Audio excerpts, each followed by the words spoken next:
É o Bicho de hoje recebemos o Dr. Jean Carlos, mestre em psicologia genética e coaching. Dr. Jean, é um mito ou verdade que o comportamento do dono influencia no comportamento animal? Tudo bem, Luciane? Tudo Bom, ótimo.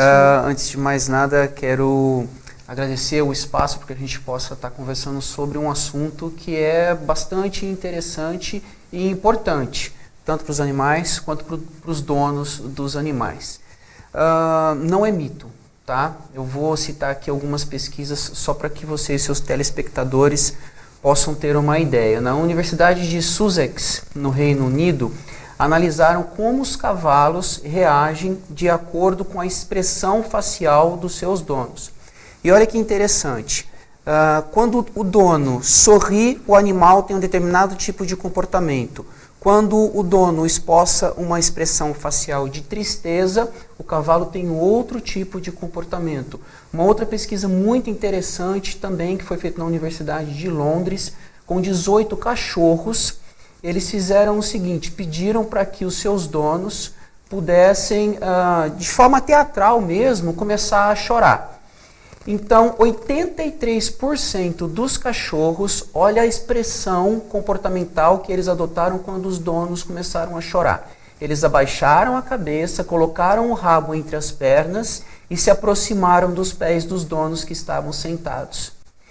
E só para concluir, uma terceira pesquisa que foi feita com gatos, essa na Universidade de Auckland, nos Estados Unidos, onde eles pegaram 12 gatos, e esses gatos estavam junto com os seus donos. Então os donos assistiam uma filmagem na qual eles sorriam e outra filmagem na qual era muito triste. Alguns chegaram até a chorar. E os gatos se aproximavam mais quando os donos choravam.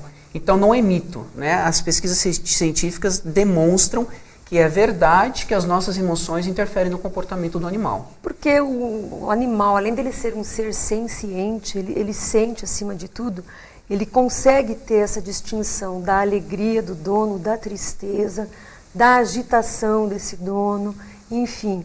Então, por exemplo, você tem um cachorro, né, enfim, ou um gato, e fala, meu cachorro é muito sapeca, muito serelepe, muito agitado. E na maioria das vezes, quando você vai analisar o comportamento desse dono, desse proprietário, ele também é assim. Então acaba tendo esse reflexo mesmo. Além dele sentir, ele acaba também introjetando o jeito do dono de ser? Eu costumo dizer o seguinte, se você quer ter o real conhecimento de como é o seu perfil comportamental, ao invés de olhar no espelho, olhe para o seu animal de estimação. Que delícia, gente. Olha isso. Porque é até uma autoanálise, né? Exatamente. Deixa eu ver como é que eu tô, né? Então você olha para o próprio bichinho de estimação. Exatamente. E vai absorvendo todos esses comportamentos e vai formando, abre aspas, a personalidade daquele bichinho. A personalidade do animal acaba sendo a personalidade do dono do animal. Acaba sendo uma extensão. É uma extensão, exatamente. E tem alguma ligação biológica, alguma coisa que vai além da questão da cognição ou não? Tem alguma outra relação por trás da questão comportamental? Essa sua pergunta é muito bacana, né? Como explicar esse fenômeno? Acontece da seguinte maneira, essa é uma das explicações científicas, né? Nós temos uma glândula que fica no centro do cérebro, chamada glândula pineal. Essa glândula ela tem uma série de funções no nosso organismo. Duas delas que eu posso citar agora é regular a evolução, o desenvolvimento da maturação sexual e o desenvolvimento também e a evolução de como você se comporta durante o sono. E mais recentemente foi diagnosticado que quando você pensa, essa glândula emite uma onda eletromagnética. Então, se o seu pensamento é positivo, essa onda ela é ou mais curta ou mais longa. Se o seu pensamento é negativo, idem, ela é mais curta ou mais longa.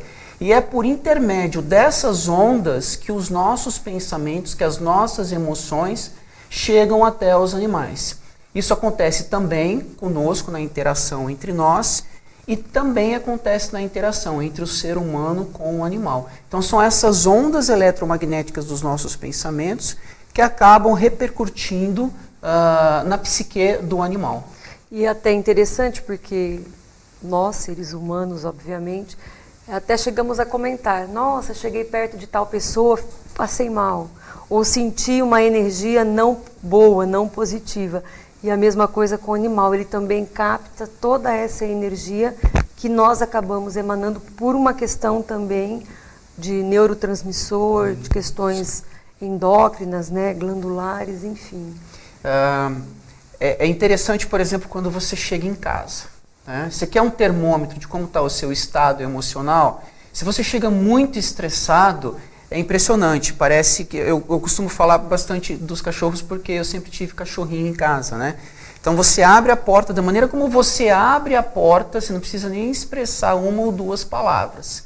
A reação dele já demonstra se você está bem consigo mesmo ou se você está naquele ápice do estresse por conta da rotina do dia a dia. E é automático, né? É automático Nós isso. não precisamos verbalizar nada. Não. Eles captam. Não, porque a questão envolve o pensamento e não necessariamente a verbalização das palavras. Né? O pensar não exige o falar. Então, se você abre a porta já com pensamentos negativos, ele age dessa ou daquela maneira. E é muito bacana. Eu, bom, particularmente também sou suspeita para falar, eu tenho vários cães, principalmente, e é muito real isso. Então, você chega, às vezes, triste ou cabisbaixo ou eufórico, enfim. Então, realmente, a partir do momento que você entra em casa, eles percebem o seu estado e reagem em função disso. Exatamente. Né? E muitas pessoas ainda falam, poxa, Ana, por isso que eu fiz a pergunta, mito ou verdade, porque às vezes é difícil de crer que o animal ele sente, ele capta isso e ele vai introjeitar para o próprio ambiente. Exatamente. Muito bacana. E no próximo bloco, o Dr. Jean vai continuar nesse papo super esclarecedor e inclusive nos falar se tem a possibilidade de desenvolver um programa de coaching para animais. Fiquem ligados.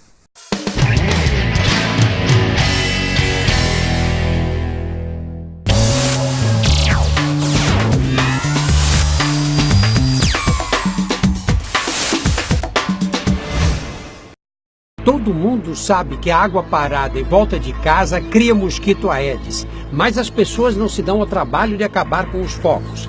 Resultado? Dengue e agora a zika e a tragédia das crianças com microcefalia.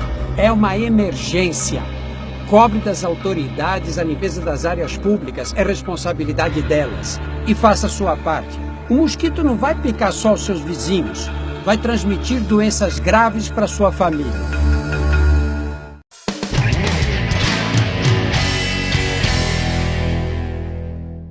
Estamos de volta com É o Bicho. Doutor Jean, tem a possibilidade de desenvolver um programa ou técnicas do coaching animal para o animal? Bom, o coaching é um processo que exige um nível de reflexão muito grande por parte da pessoa que o recebe. Partindo desse princípio, não é possível utilizarmos técnicas, por exemplo, como a dos diálogos dirigidos para os animais por uma questão muito óbvia, né?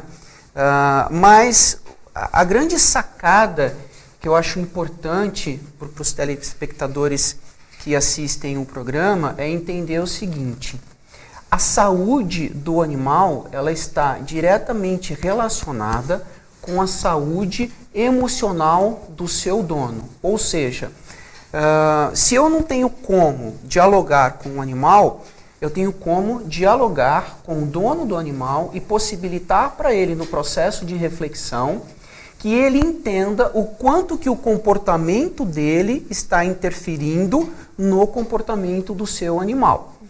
Agora, é importante analisar da seguinte forma: há outras técnicas alternativas que são utilizadas em seres humanos que podem também ser utilizadas nos animais, como, por exemplo, a Emotional Freedom Technique, que é uma técnica que envolve o toque com a ponta dos dedos em determinados meridianos da cabeça, e aí nós podemos falar tanto da cabeça do ser humano quanto da cabeça do animal que possibilita você criar uma estrutura de energia positiva naquele animal ou naquele ser humano. Essa técnica ela é possível de ser utilizada nos animais. E praticamente como se fosse uma acupuntura, só que sem a agulha. Você utiliza a ponta dos dedos. Vai trabalhar estímulos, né, das terminações nervosas, então visando esse equilíbrio, essa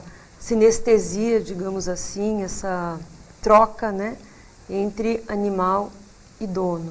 Exatamente.